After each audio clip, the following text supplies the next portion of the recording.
Ийхүү 2-7 хоног хуралдаагүй улсын хурлын чуулганд улсын хурлыг арчилсан намын зүгээс шүүмжилтэй хандаж байна.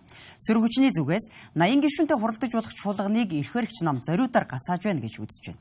Арчилсан намын бүлгийн зүгээс улсын хурлын дарга учрал өөрийн хүсэлтээр чөлөөлөгдөх ёстой эс бөгөөс огцруулах арга хэмжээнд шилжинэ гэдгээ мэдгдсэн юм. Яг өнөөдөр улсын хурлын чуулган 2 дахь 7 хоногтой хуралдахгүй байна. Тоо харах юм бол арчилсан нам 42 гишүүнтэй. Монгол Ардын нам болоод тэдний эвсэлд хамтралд байгаа намуудын гишүүдийн тоо 80. Бүрэн дүүрэн хурлаа зохион байгуулалт явах боломжтой.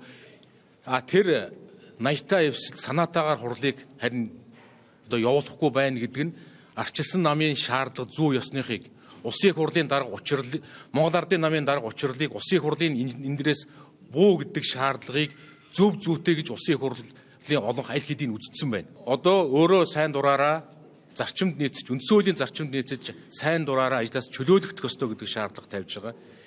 Чөлөөлөгдөх ёстой гэдэг зарчмын шаардлагыг хүлээж авахгүй бол бид нар огцруулах арга хэмжээнд орно.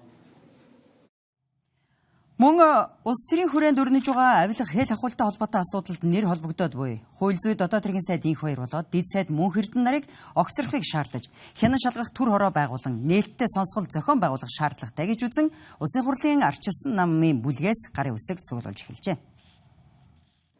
Энд ч $1 сая авсан, тэр нь ч $3 сая гэсэн, ингэж хувааж гисэн гээд ингээд ярьж байна. Энэ хулгайчид бие бинийгээ одоо луурчид бол барьцаалцсан байна. Гэтэл ард түмний амьдрал бол 30% нь ядуу ингээ 30-аад жишгүй явлаа. Тэгээд энэ байдлыг одоо бид хэрхийнхээ хүрээнд сонсё. Ард түмэн мэдгээ.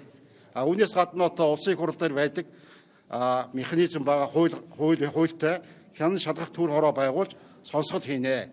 Энийхээ дагуу хууль хяналтын байгууллагууд нь өдий бол яагаад ажиллаагүй юм, яагаад ажиллахгүй байгаа гэх зэрэг зүйлийг бид нэр сонсох ёстой гэж бодож байна. Яг одоо гарч байгаа энэ гэмт хэргийн шинжтэй биш одоо бүр баг одоо аль төвшөндийн энэ нөхцөл байдлыг шалгах ёстой, мөрдөн шалгах ёстой. Тэр байгууллагыг удирдах байгаа, цагдаа тагнуул энэ бүгдийг удирдах байгаа хууль зүйн сайд, дэд сайд нь энэ хэргийг оролцогч болоод хувирчихсан. Энэ нөхөр нэн даруй ажилласаа чөлөөлөгдөж, тэр очих ёстой газарт нь очиж шалгуулах ёстой. Үнэн зөвөө тогтоолох ёстой. Улсын хурлын чуулганы хуралдаан хизээ хэвийн үргэлжлэх, улс төрийн талуудын байр суурь хэрхэн шийдэл төрөх нь өнөөдрийн байдлаар тодорхойгүй хэвээр байна.